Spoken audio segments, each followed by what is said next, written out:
अस्सलाम वालेकुम। उम्मीद है कि आप सब लोग ठीक होंगे। आज मैं आप लोगों को दुबई का वेदर शो करवा रहा हूँ। वेदर ज़बरदस्त भी है और स्ट्रॉन्ग विंड भी है, और आप लोग देख सकते हो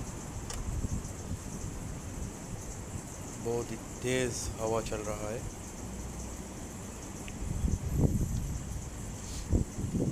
और मेरे तरफ से आप सब लोगों को ईद मुबारक, स्पेशल ईद मुबारक। और आप लोग देख सकते हो कि पूरा सा एक धुंध की तरह वेदर हो चुका है।